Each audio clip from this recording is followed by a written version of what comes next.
in the first half of 2024, we had a concurring 10 to 12 deaths of Indian students. India has one of the highest youth unemployment reports. Unfortunately, Indians are going to be targeted. It's a great honor to introduce our speaker, the founder of Youth India Foundation and North American Association of Indian Students, Mr. Sudhanshu Kaushik. He is a remarkable figure, also author of the book Future is Ours. So why 25, a campaign which you started on the issue of gerontocracy? What were the challenges you faced? We got lectured that education pe focus karo. Why is it the country with the largest youth demographic has the highest threshold to contest? There is corruption over corruption, scandal over scandal. In the pursuit of money, a lot of people are putting their lives at risk. Hello everyone. Welcome to another engaging episode of the Policy Podcast, a place for inspiring stories and insightful conversations. Myself, Siddharth Babu, a sophomore at IIT Kharagpur. And myself, Tanmay Raghava, a sophomore at IIT Kharagpur. This event is organized by the Public Policy and Governance Society, IIT Kharagpur. The Indian Institute of Technology, Kharagpur, the first IIT to be established in India in 1951, is recognized as an institute of national importance. In line with the institute's motto of excellence in action is yoga, the Public Policy and Governance Society of IIT Kharagpur considers it as a great honor to host this policy podcast. The Public Policy and Governance Society provides a dynamic platform for students to engage with current policy issues. Encouraging critical thinking and innovative ideations, the society empowers students with knowledge and skills to effect meaningful change in public service. Through robust discourse and collaborative efforts, they aim to cultivate future leaders committed to equitable governance. Today, we have a distinguished guest with us. He is a remarkable figure in the realm of student activism and community leadership. He is an Indian American activist whose work has left an indelible mark on both sides of the globe. Born and raised in United States, he has been always maintained a deep connection with rich Indian heritage, significantly influencing his activism and leadership journey. He holds a degree in political science and international relations, which have equipped him with a profound understanding of global political landscape. He is also author of the book Future is Ours, The Political Promise for India's Youth, which explores the importance of youth in politics. His exceptional contributions to our country are truly remarkable. It's a great honor to introduce our speaker, the founder of influential think tanks like Youth India Foundation and North American Association of Indian Students, Mr. Sudhanshu Kaushik. Welcome, sir.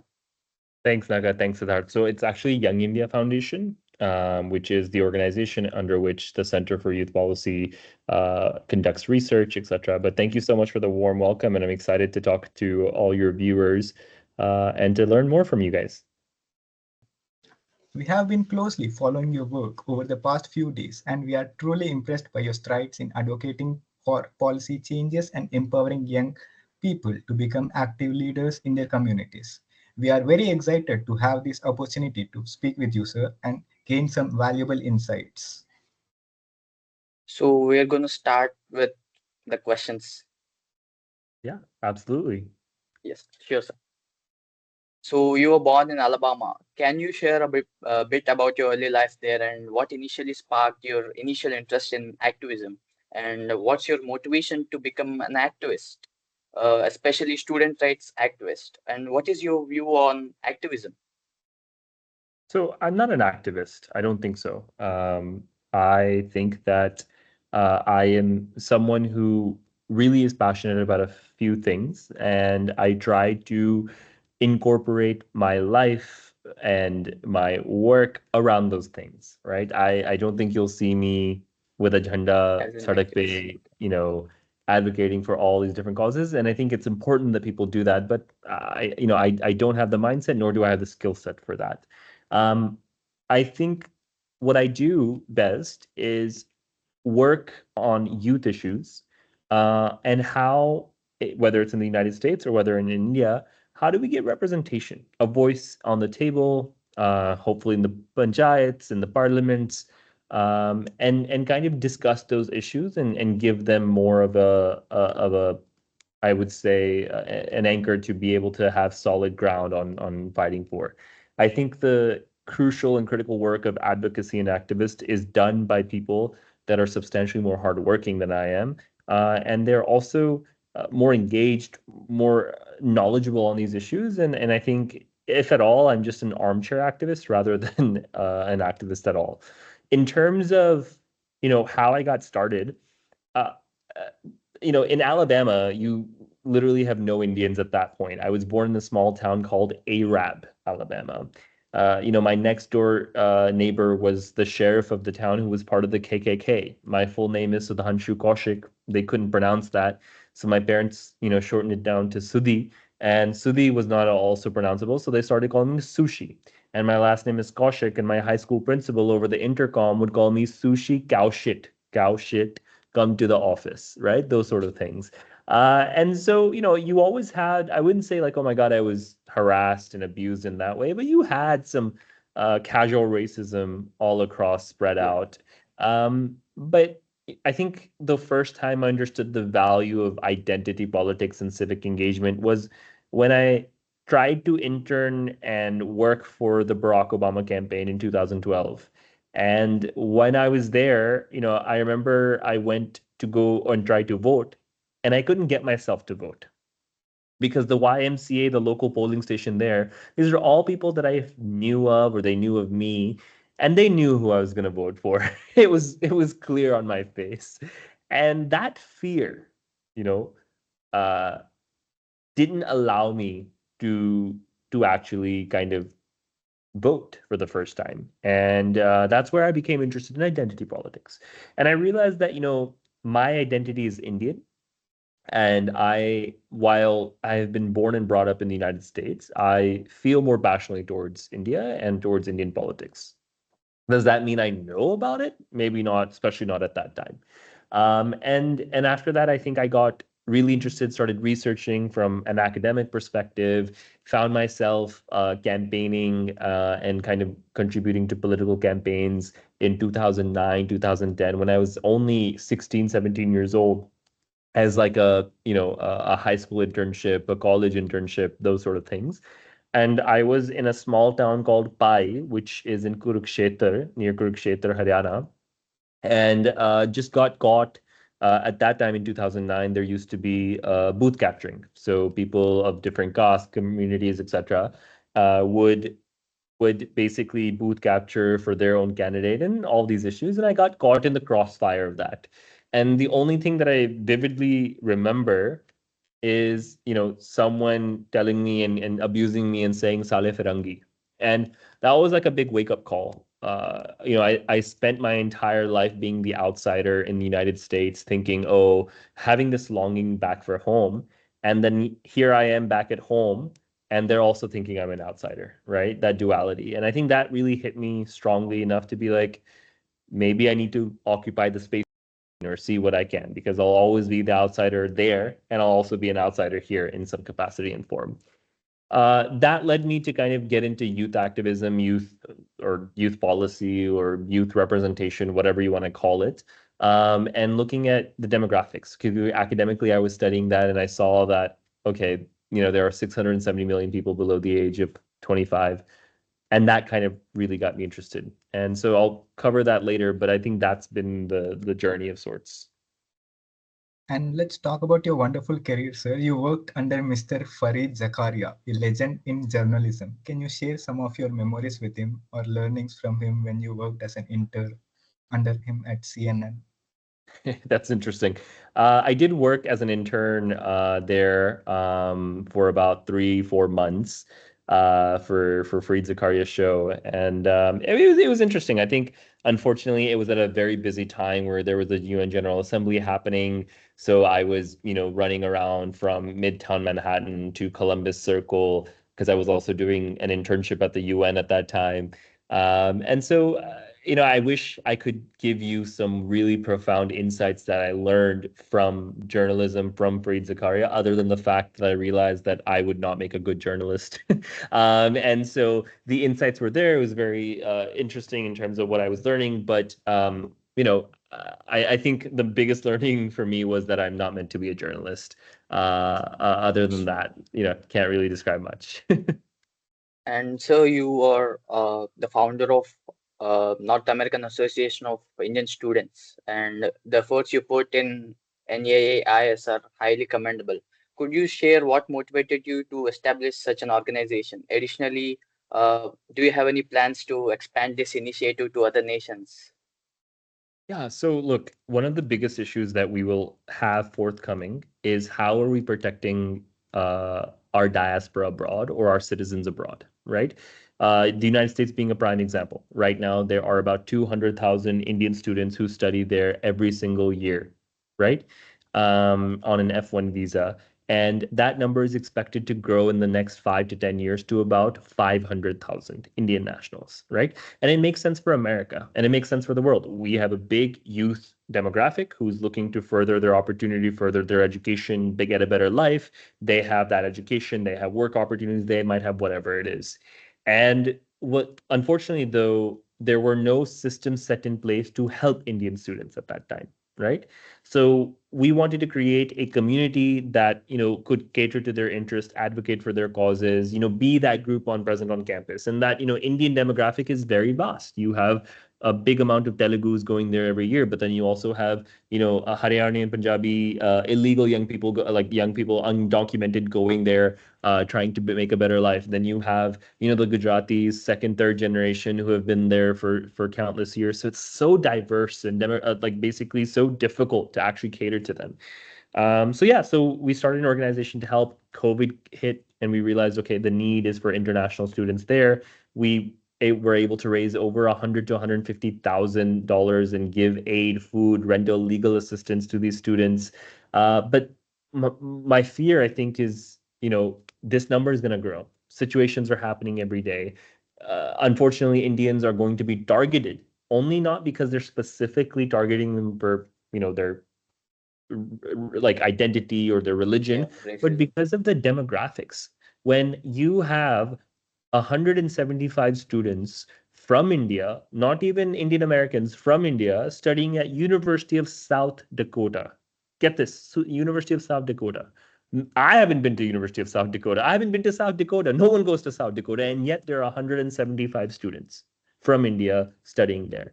What does that mean? It means that Indians are going everywhere they can. And that gives them, unfortunately, more exposure in a good way, but also in a bad way. The exposure that, for bad agents, for bad variables, for things to take place that obviously the data speaks very strongly about. We in the first half of 2024, we had a concurring 10 to 12 deaths of Indian students, right? Indian Americans and Indian students, some that were, targeted specifically for their skin color, some that were just there because of, the victims, etc.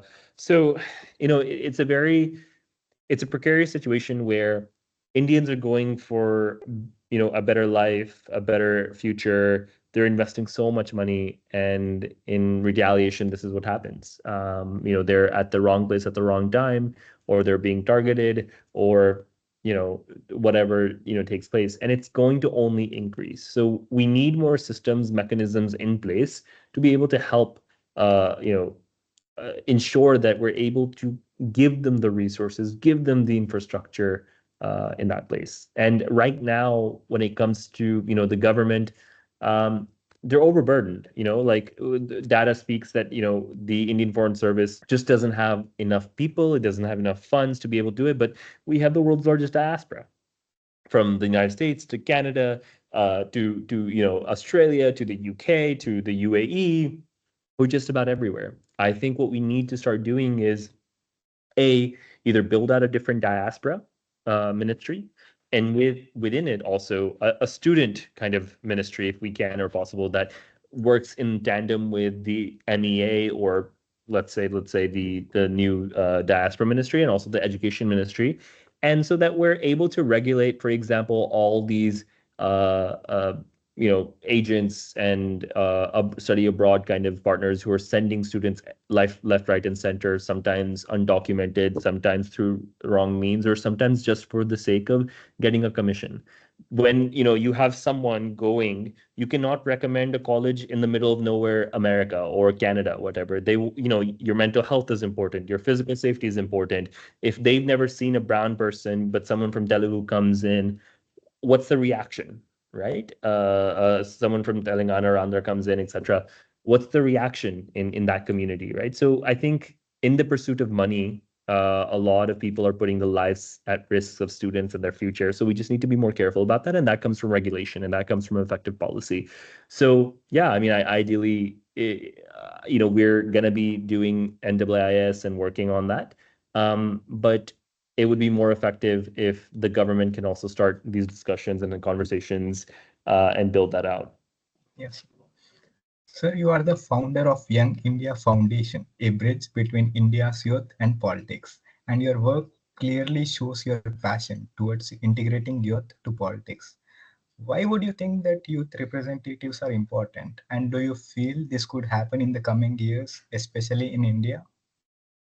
So why does it matter what I think? I want to ask you, Siddharth, what do you think is needed? India has one of the highest youth unemployment reports indexes. We have one of the highest malnutrition rates amongst young people. We have the highest youth suicide rates amongst young people. We, youth development index, if you look at it from the Commonwealth Youth Program, we feature in the bottom third of the list. In every index you possibly can imagine, India's youth is not doing the greatest, right? It's actually not doing fine at all. The situation is worse than what we think when it comes to skill development and building in this, and we're doing pretty lackluster there as well. We've tried everything.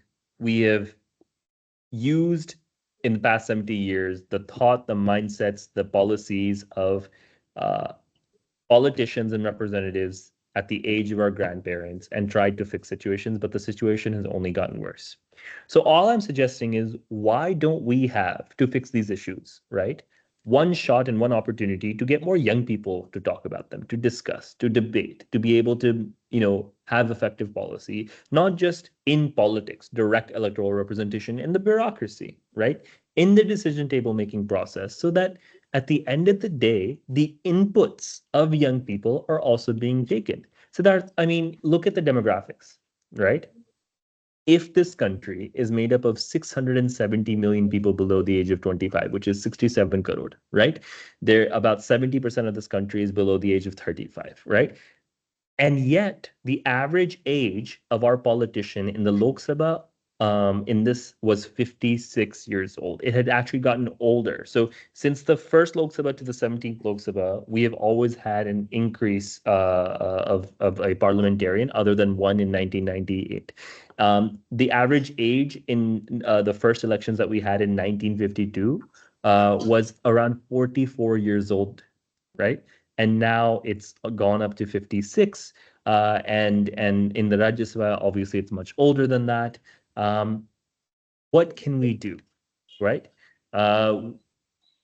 We need more effective implementation kind of interventions. And I think that the best way to be able to do that, right, is to have more youth voices where it matters. So I think it is the need of the hour. No amount of policy restructuring, no amount of funds being pushed in one point, no amount of marketing can act as a replacement for genuine youth voices on the table. And thankfully, we're one step closer to that, right?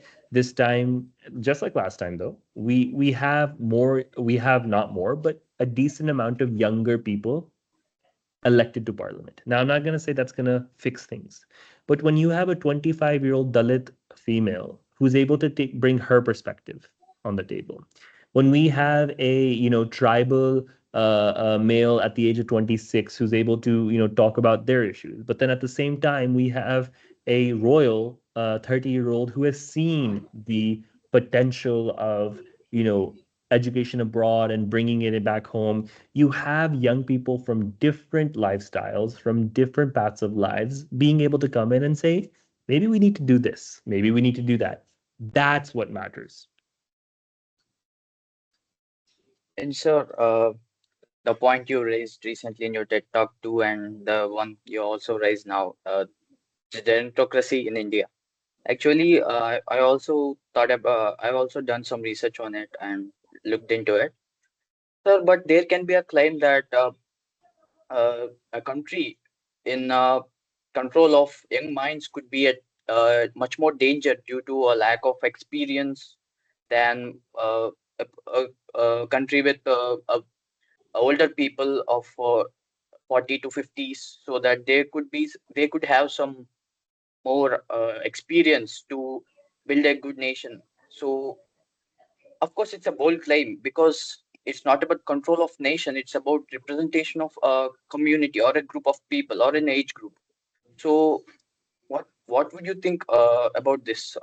What's your opinion on this bold claim?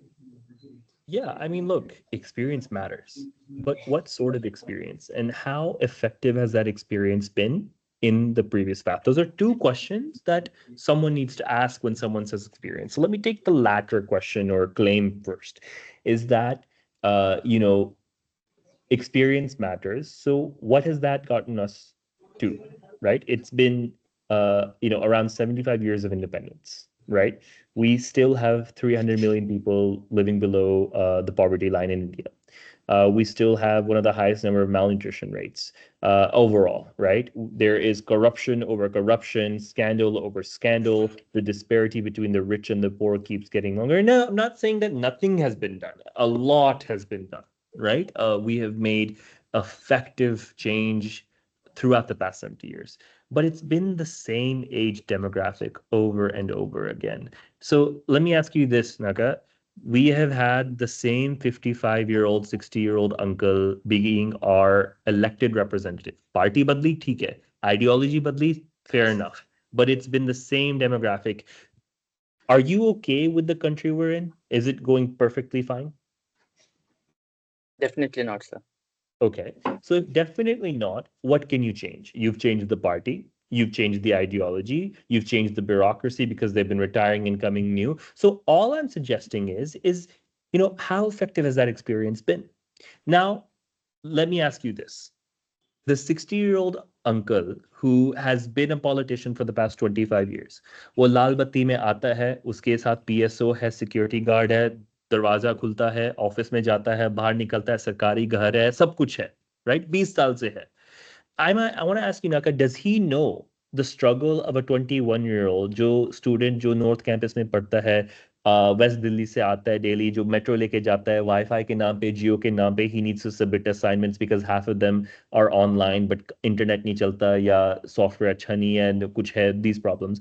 Does he know, that person, that 60-year-old, the experience of the 21-year-old?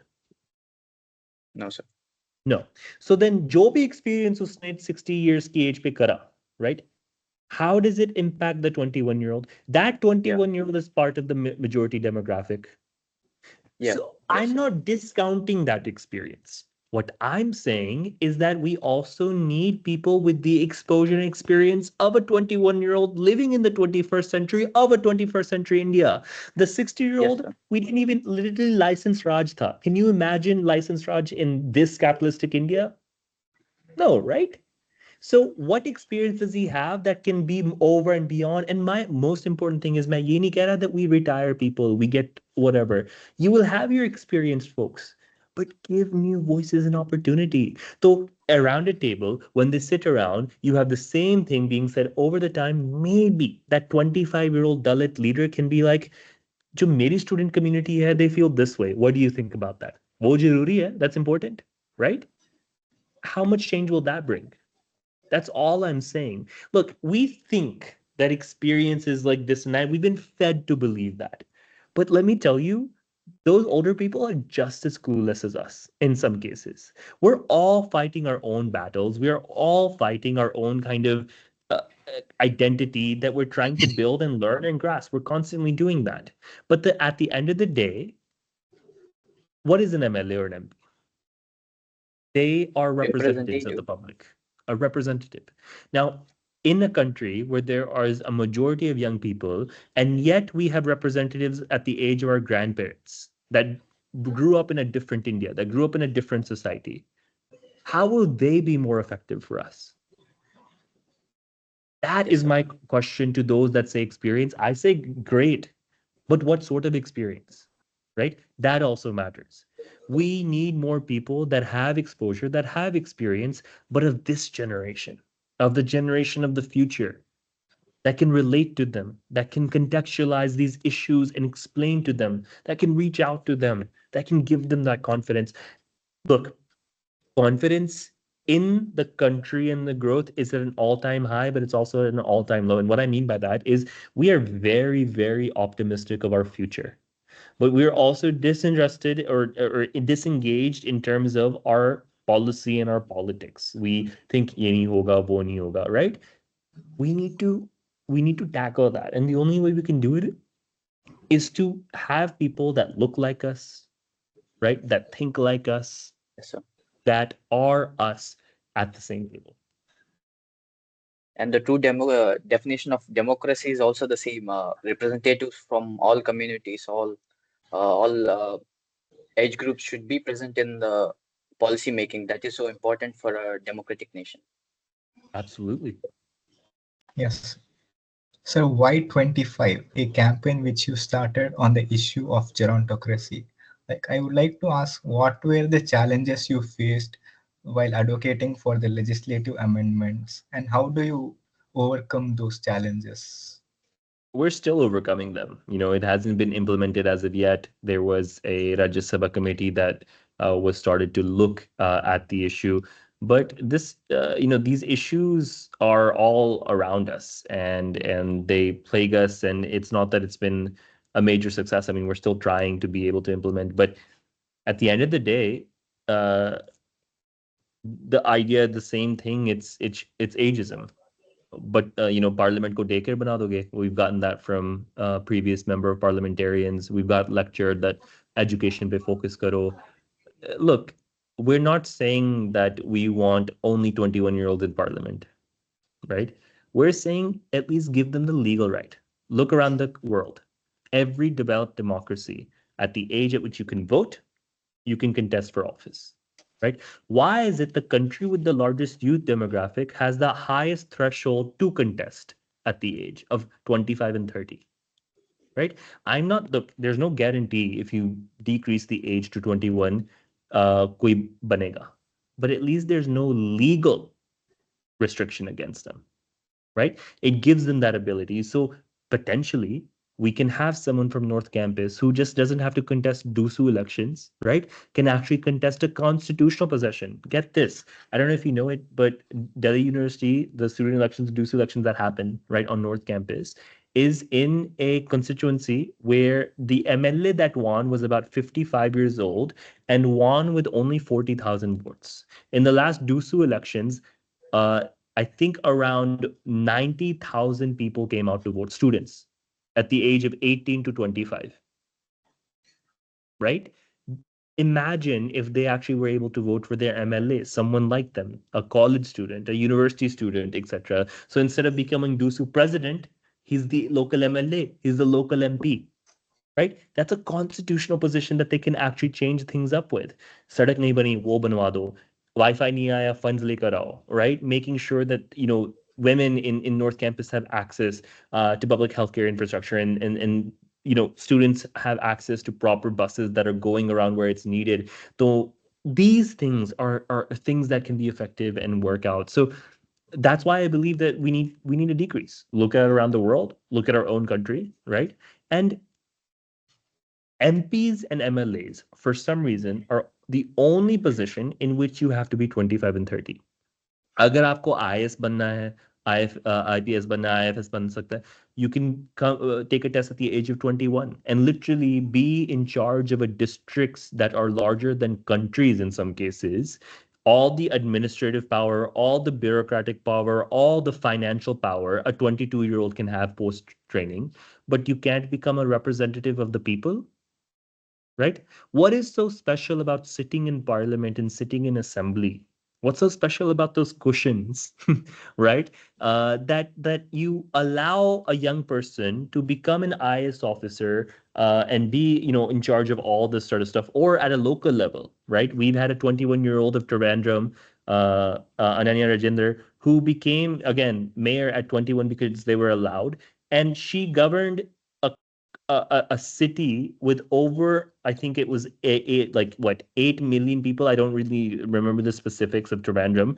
And, over, I think it was around 100 crore budget every year. I'm sorry, the numbers might be wrong, but you have, this mayor who's much more powerful than an MLA or an MP in that aspect. Yet, while she was governing, while she had 4 years of experience during the Kerala election, she was still ineligible to contest for MLA.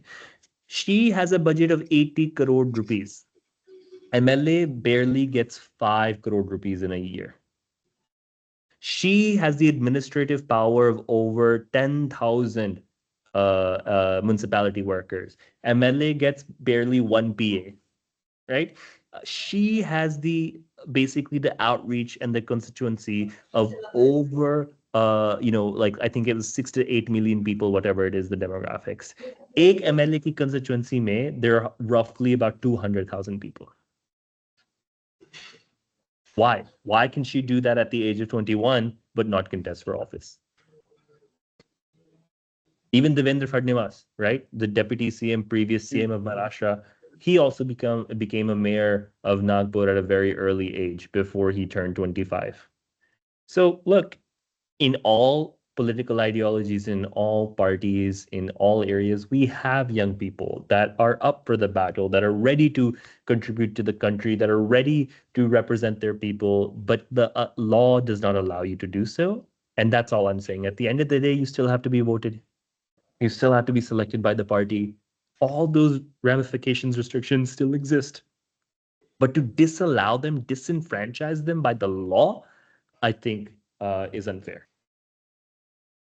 And sure, the West are really jealous about India's youth population, and it can be clearly seen even in their criticism uh, in Twitter and all, because there are 400 million young minds in a single nation. You know how much that can be powerful for a nation to build, and there are many references saying that of course it's true, and youth population is an indicator of tremendous growth.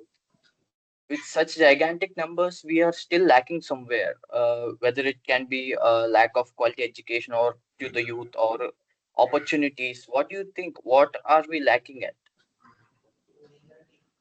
Look, it's not one certain thing that we're lacking at. I think there's always and a desperate need to improve in almost all aspects of our uh, administrative slash bureaucratic functioning, and inadvertently so also political functioning and representation.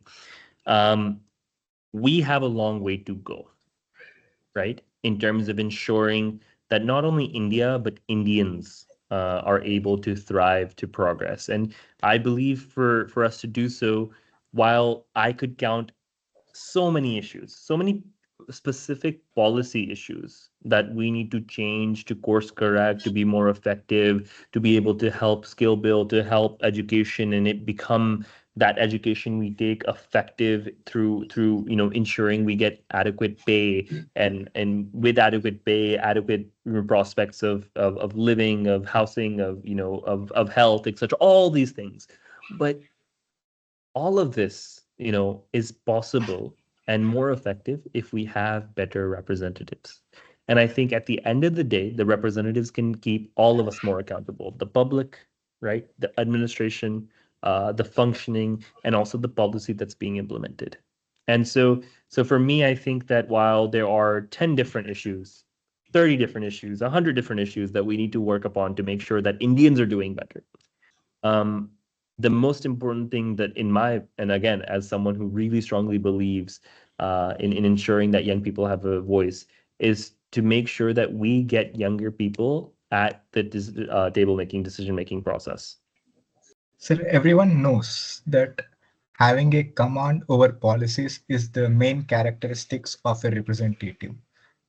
With regards to this, what is your thoughts on pension for politicians? Does this not place an extra burden for the nation's economy?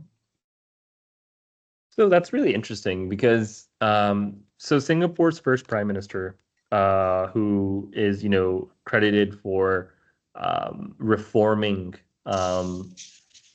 everything, right, in Singapore and making it into the destination and the efficiency model that people say of a city state, and that actually the ruling government takes a lot of inspiration from. So he had a zero tolerance against corruption, but before he had a zero tolerance on corruption, he made sure that politicians in Singapore, representatives, were one of the most well-paid individuals, right? Meaning that they were able to really provide not only for themselves, but also overarchingly around them, the people, their family, and whomever else, their public constituents. It was a respectable, well-paying career to be an elected representative, right?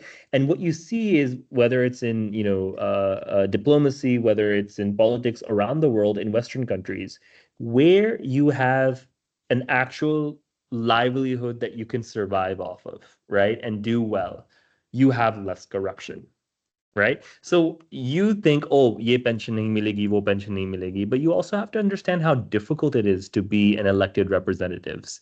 I'm assuming you both are from the South, right?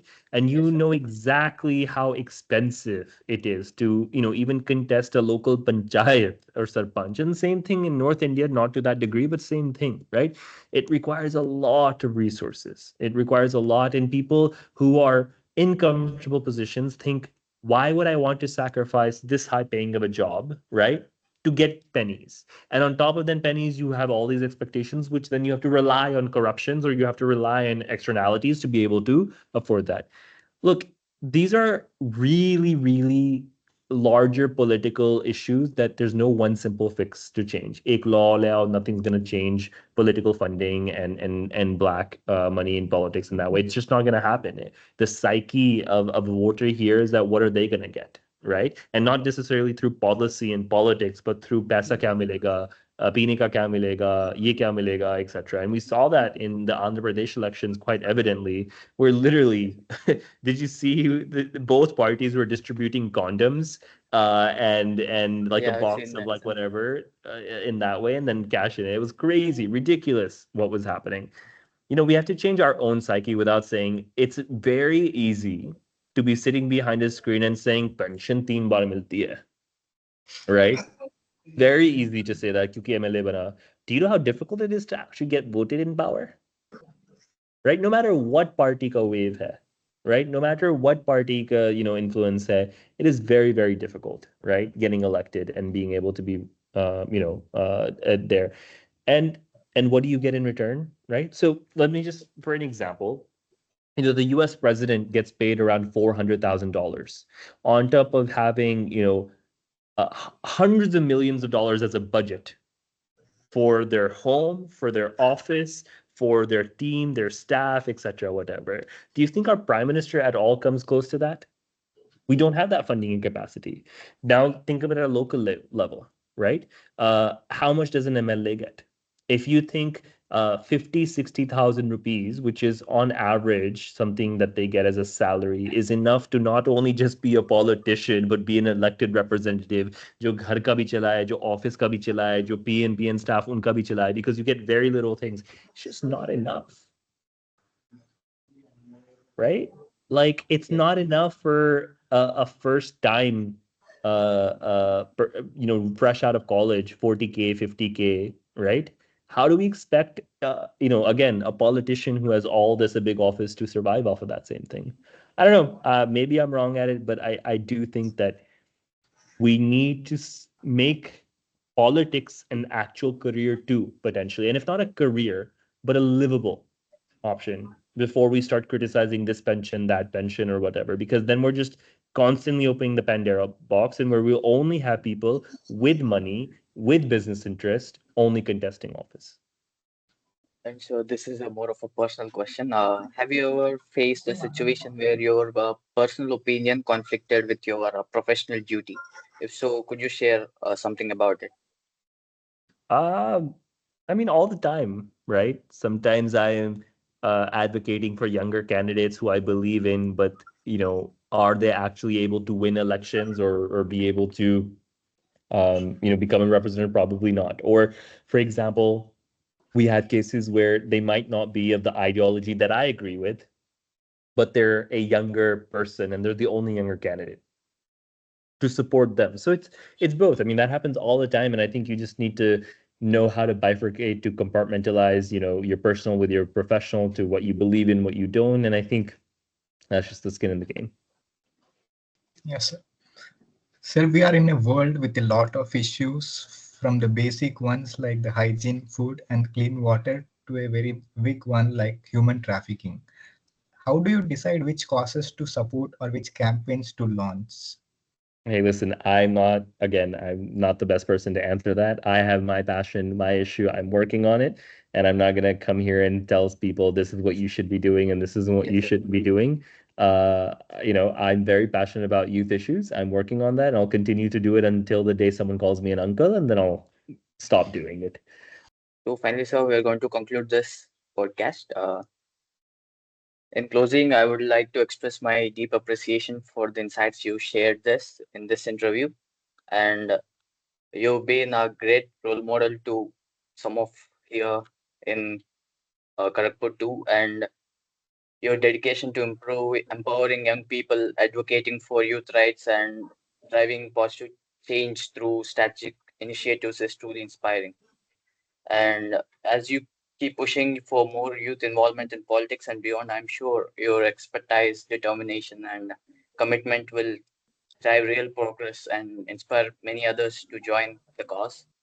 And it's an honor to learn from your experiences. And I have no doubt that your book, The Future is Ours, will serve a beacon for hope and inspiration for the coming generations. Thank you so for gracing us with your valuable time and wonderful insights. Have a great day, sir. Thank you so much for having me. And please, if you're interested, please read the book, The Future is Ours, The Yes, sir. Political Promise Sure. of India's Youth. And hopefully your viewers will also read it. It talks a lot about young people, youth demographic rates, and seeing what can be the potential. But thank you so much for having me, guys. Really appreciate it. Thank you, sir. Thank you very much.